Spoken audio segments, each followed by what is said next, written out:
Selamat siang Pak, laporan mobil Nissan Livina nggih.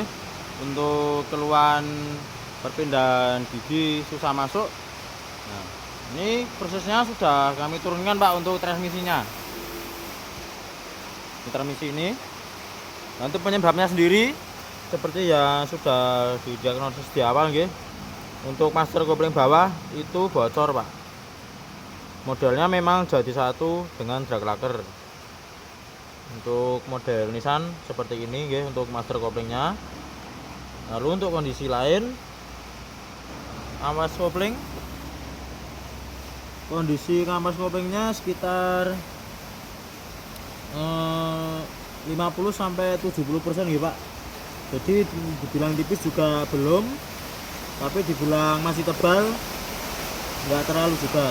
Untuk kondisi matahari atau plendes terlihat ada bekas gosong.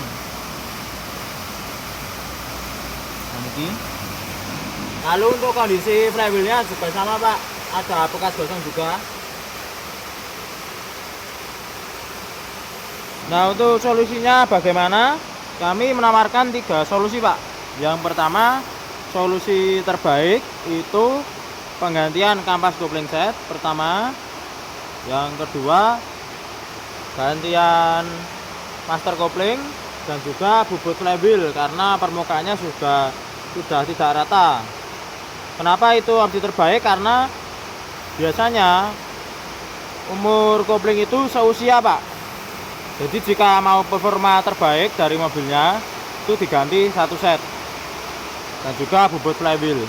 Untuk yang kedua, opsi standar itu ada di penggantian master kopling, lalu penggantian kampas kopling set seperti ini. Untuk opsi kedua ini flywheel tidak dibubut Pak, tapi dengan catatan flywheelnya sudah mulai baret dan ada bekas gosong yang berefek ketika pedal kopling dilepas dengan perlahan itu timbul getar.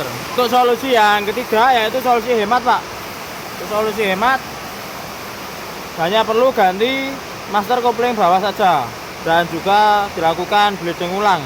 Untuk spare part yang lain bisa dipasang kembali, tapi di lain waktu juga bisa menyusul untuk permasalahannya karena memang kopling set ini usianya sama Pak. Lalu untuk temuan kami yang lain nggih. Yang pertama ada boot CV join dalam niki sobek atau jebol. Ini berefek air dan kotoran itu masuk ke dalam dan juga grease-nya bisa keluar Pak. Untuk efeknya sendiri nanti bisa menimbulkan bunyi ketika mobil berjalan.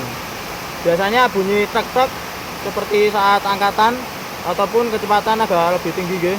Yang kedua ada engine mounting sebelah kiri. Niki jebol Pak. Nah, niki terlihat. Seharusnya ini jadi satu sama platnya ini Pak. Nah, niki efeknya getaran mesin bisa masuk ke dalam kabin sehingga membuat penumpang di dalam mobilnya menjadi kurang nyaman. Untuk solusinya, untuk yang pertama ini memang harus diganti untuk bootnya Pak. Dan untuk solusi yang kedua juga harus diganti untuk engine mountingnya. Yang ketiga ada kampas rem Pak. Kampas remnya ini sudah tipis. Nah, ini kita ukur nggih. Untuk ketebalannya tersisa 1 mili Pak. Untuk standar kami seperti ini.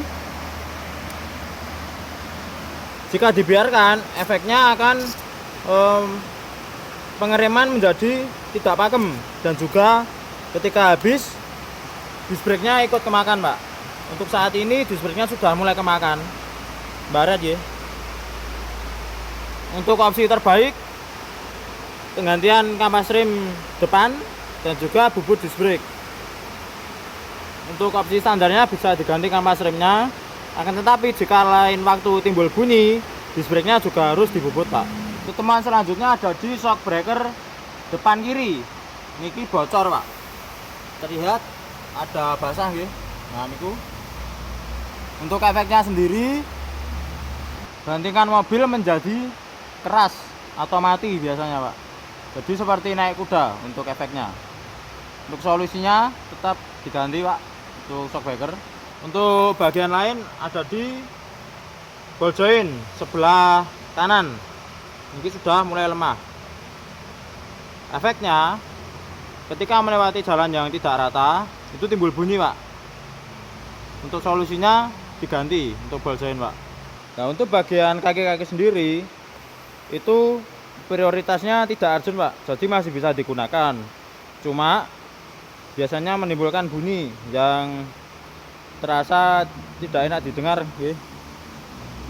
Akan tetapi mobilnya masih bisa jalan. Untuk engine mounting juga tidak urgent, hanya bergetar ke dalam kabin. Untuk yang lebih urgentnya di kampas rem, Pak, sebenarnya, dan juga disc brake. Sekian laporan mobil Nissan Livina dari kami. Jika ada yang ditanyakan bisa follow up lewat admin kami, nggih. Terima kasih, selamat siang.